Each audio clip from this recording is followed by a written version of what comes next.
K-팝이 세계적으로 위상이 높아진 가운데 찬물을 끼얹는 템퍼링이 산업의 근간을 뒤흔들고 있습니다.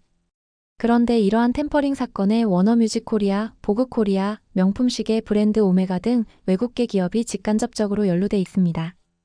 외국계 기업이 한국 법과 제도를 무시하고 템퍼링 범죄를 부추긴다는 비판도 나오는 이유입니다. 워너뮤직 코리아는 안성일 템퍼링 범죄 혐의에서 직접적 공범 역할이지만 보그 코리아와 오메가는 미니진 템퍼링 의혹 사건에 간접적으로 연루된 상황입니다. 심지어 공교롭게도 보그는 작년에 안성일이 녹취록에서 미니진이 연락해왔다고 언급한 바 있는데 보그 표지 모델 이야기까지 한 바 있습니다. 워너뮤직 코리아는 작년 5월과 6월 안성일 일당과 통수돌 쓰리정 부모 등과 소속사 몰래 템퍼링 범죄를 모의하는 정황이 담긴 녹취록이 발견된 바 있으며 실제로 전속계약 효력정지 가처분 소송 배우 등 템퍼링 범죄의 주범 역할을 했다는 의혹을 받고 있습니다. 어트랙트는 지난 10월 23일 템퍼링 의혹을 받고 있는 워너뮤직 코리아의 진승영 전 대표와 윤영근 전무를 상대로 200억 원대의 손해배상 소송을 제기했다며 워너뮤직 코리아는 계약 분쟁 과정에서 주요한 역할을 했다. 이들은 전 멤버 쓰리정 부모들과 함께 지난해 5월 17일 워너뮤직 코리아 본사에서 템퍼링 회의를 진행했고 당사는 핵심 증거를 모두 확보했다고 강조했습니다.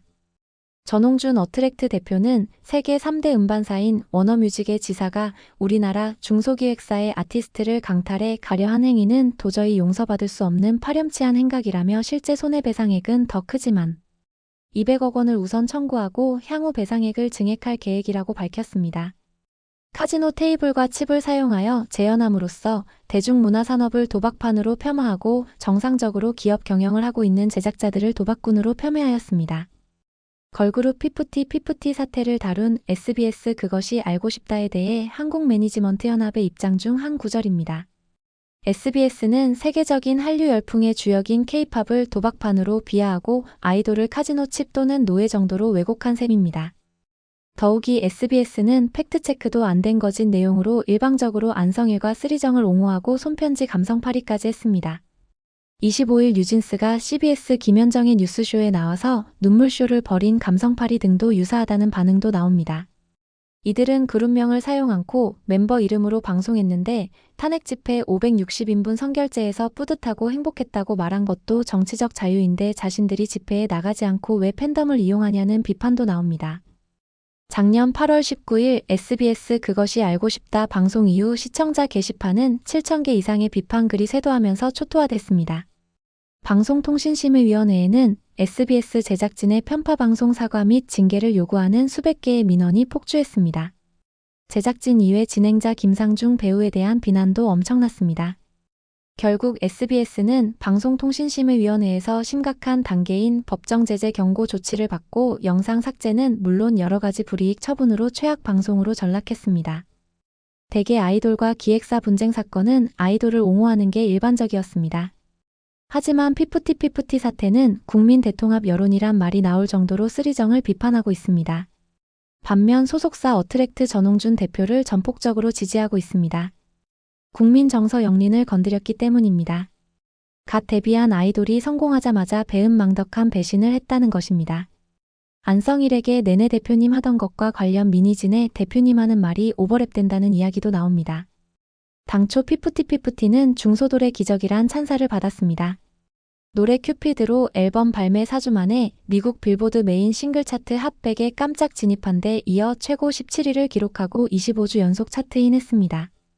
대형 기획사가 아닌 중소기획사가 만든 아이돌 성공 사례로 대중들의 응원을 받았습니다. 그러나 대중들에게는 이해할 수 없는 일이 발생했습니다. 멤버들은 작년 6월 19일 모든 활동을 중단하고 소속사 어트랙트를 상대로 전속계약 효력정지 가처분 소송을 제기했습니다. 그 이유로 어트랙트 측의 정산자료 제공 의무와 신체적 정신적 건강관리 의무 위반, 연예활동 지원 능력 부족 등을 주장했습니다. 그러나 한국 법원도 전속계약 효력정지 가처분 소송에서 쓰리정의 건강관리 의무 위반 등 모든 주장을 기각했습니다. 어트랙트의 완벽한 승리였습니다. 어트랙트 측은 프로듀싱 용역을 맡았던 외주 제작사 더기버스의 안성일 대표 등을 배우 세력으로 지목했습니다. 피프티를 빼돌리기 위한 범죄로 본 것입니다. 또 쓰리정 부모들이 소속사 몰래 한글 상표명 60개를 상표권 등록 신청한 사실도 드러났습니다.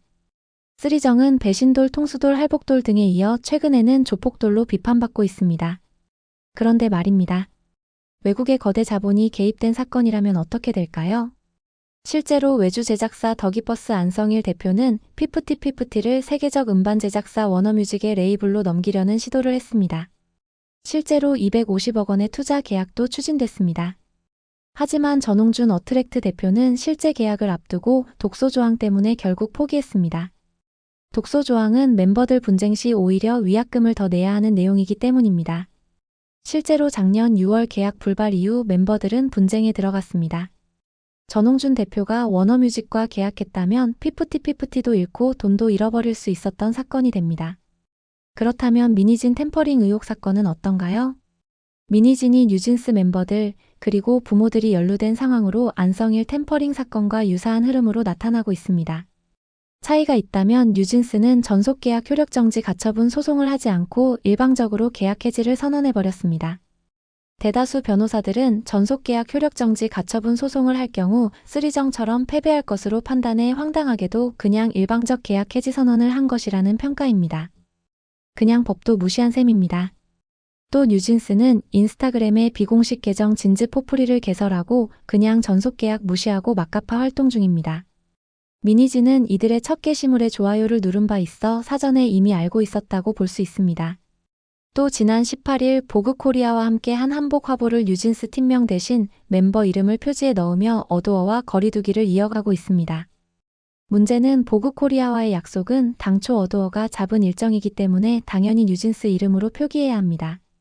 보그코리아 또한 최근 상황을 알 텐데 템퍼링에 동조한 셈이 됐습니다.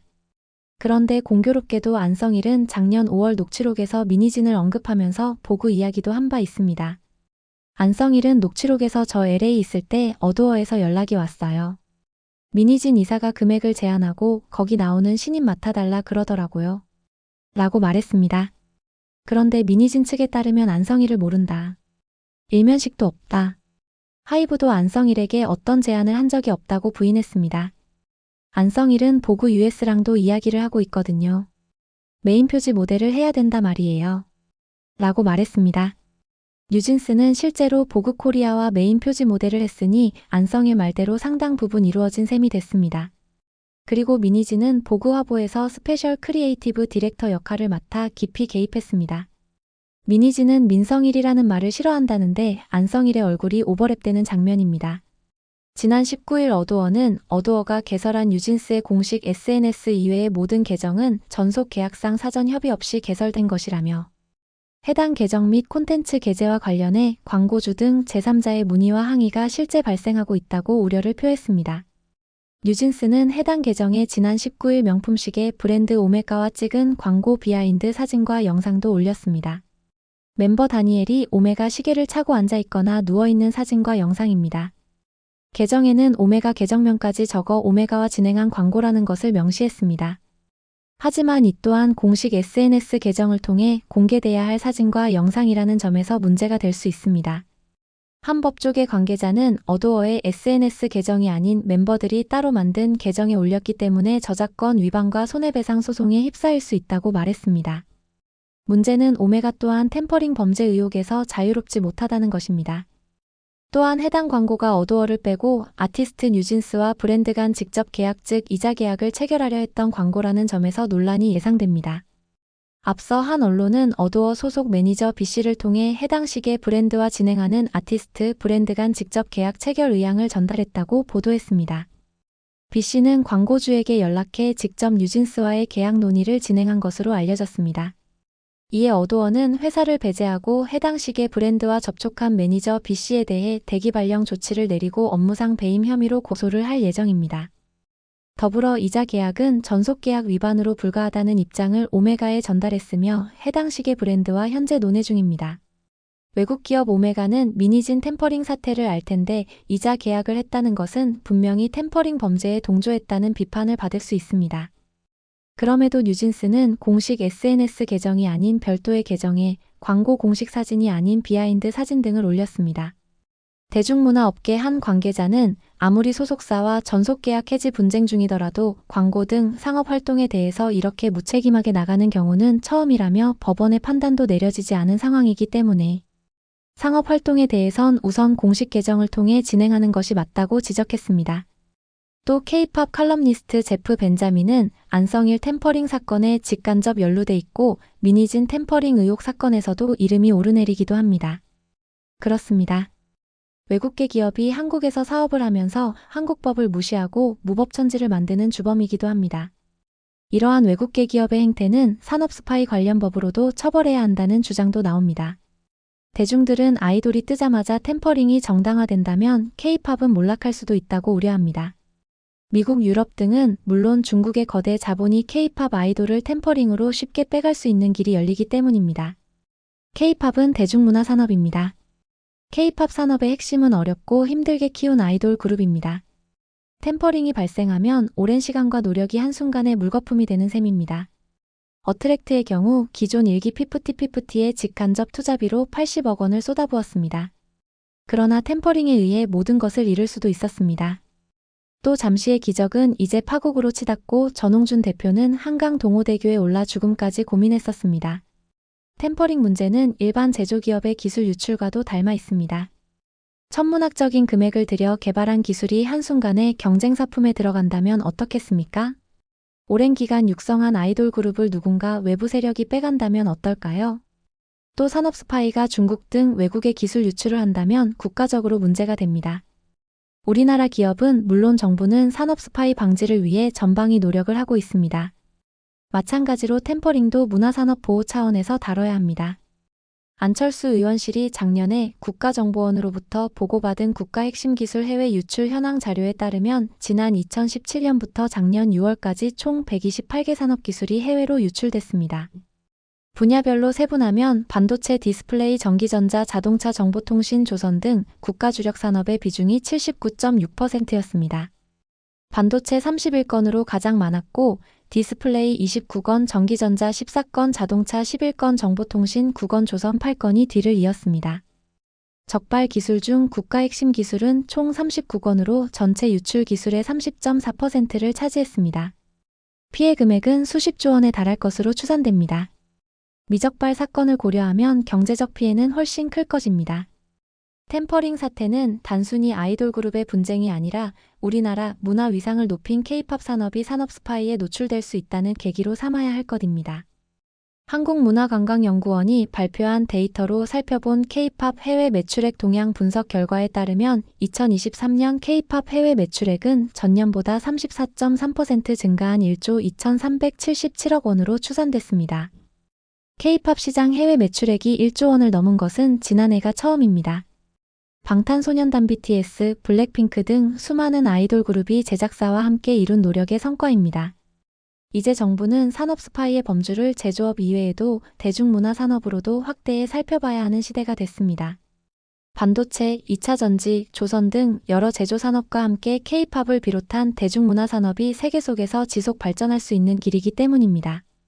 K-팝은 도박판이 아니라 한류를 세계 곳곳에 전하는 대한민국 문화 선봉장입니다. 여러분들은 K-팝 산업 스파이에 대해 어떻게 생각하시나요? 구독, 좋아요는 더 좋은 영상 제작에 큰 힘이 됩니다. 시청해주셔 감사합니다.